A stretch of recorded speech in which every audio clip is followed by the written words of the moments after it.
On the evening of November 13th, 2015, Paris was shaken by a series of coordinated attacks. 129 people were killed, hundreds more wounded. An ambience of fear gripped the country. Terrorists could strike anywhere, at any time. Nothing was safe. Even the smallest venue could be targeted.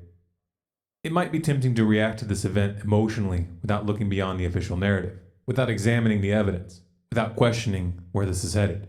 You wouldn't be alone, but blind indignation lends itself to easy answers, half-truths, and comforting lies. Anytime a population is attacked or believes that they have been attacked by an outside force, the reaction is as predictable as it is dangerous. New wars and totalitarian laws that would have been unthinkable just days before are easily justified. Voices of reason are drowned out, and entire nations can be driven towards a cliff. Given the nature of this particular cliff, it would behoove you to look a little deeper this time. There are several moving parts to the story. The Syrian war, ISIS and the push to remove Assad from power, the expansion of a militarized police state throughout Europe, and of course, the refugee crisis, all of which has been conveniently tied together by a passport carried by a suicide bomber, a passport which miraculously survived the blast, unscathed. Never mind the fact that Germany's interior minister came forward to say that he had reason to suspect that the passport had been planted. Let's deconstruct this one piece at a time. Without even looking beyond mainstream sources, we find evidence that the French government knew that the attacks were coming. They were warned by the Iraqi government, they were warned by the Turkish government twice, and according to this article from the Times of Israel, which has since been edited, security officials in Paris were specifically warned of an impending attack that very morning. And of course, the French government just happened to be running an exercise simulating a mass shooting in Paris just hours before the attacks began. Could someone please explain how Iraq and Turkey, which are developing countries, were able to see this coming while the NSA and French intelligence were caught completely off guard? Are we really to believe that this was just incompetence? Before the dust had even settled, the official narrative was clear. ISIS was responsible. This was war, and France was going to escalate that war both at home and abroad. A state of emergency was declared. Roadblocks, border controls, and a curfew were imposed. Freedom of assembly was restricted, and the military was deployed on the streets. French President François Hollande soon announced that he intended to extend the state of emergency for 3 months and to alter the French constitution. The state of emergency gives the police the power to detain people without trial, search without warrants, and to block any website they see fit. These powers are already being used. Activists have been placed under house arrest, and not for crimes that they have been accused of actually committing, but preemptively. The attacks are also being used as a pretext to justify the establishment of a new European intelligence agency, modeled after the CIA. And speaking of the CIA, let's not forget who actually created ISIS. France didn't seem too concerned about the rise of Islamic extremism when they joined the US in the 2011 regime change operation in Libya. If mainstream news outlets were publishing evidence of jihadists among the CIA-backed rebels, it would be utterly naive to think that the French intelligence services didn't know. France also didn't seem to mind the fact that Islamic extremists were receiving the lion's share of the weapons that were looted from Gaddafi's armories and shipped through Turkey into Syria. France didn't stand up or speak out for years as the US government continued arming, funding, and training these extremists. There was no righteous indignation at the atrocities they were committing. There were no calls for criminal proceedings after those same rebels got caught using sarin gas against thousands of civilians. And the French government has never so much as verbally condemned the numerous state actors which have been caught assisting ISIS and/or its allies logistically. Why? Because ISIS serves a purpose. ISIS and its associates al-Nusra and the FSA are weakening the Syrian government, creating a pretext for a military intervention, and providing the perfect excuse for a massive power grab on the home front. Oh, that's not fair to equate the FSA with ISIS. Those are the moderate rebels. Really? Then explain this away.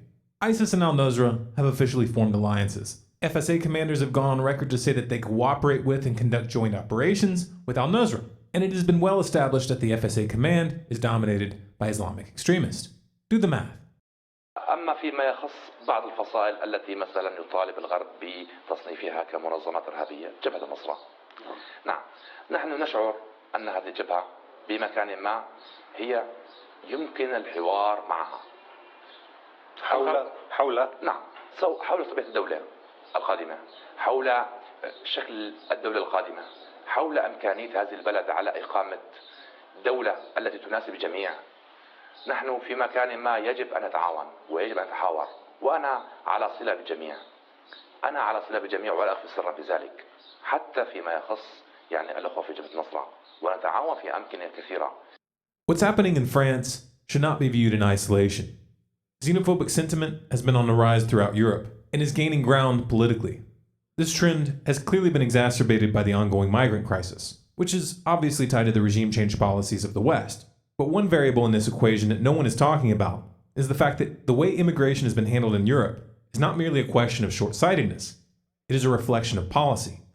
In 2012, UN Migration Chief Peter Sutherland urged the EU to, quote, do its best to undermine the homogeneity of its member states. Such a proposition may sound absurd unless you take into account that breaking down the national identity of a country makes it much easier to dissolve political boundaries and independence.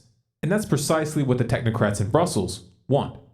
Hollande has been one of the most outspoken voices in this push to hand over more power to a centralized European government, effectively stripping member states of any meaningful sovereignty. Give that European government a military, its own surveillance apparatus, and a public which is struggling financially, looking for someone to blame, and practically begging for a war, and you have a recipe for the rise of overt fascism in Europe.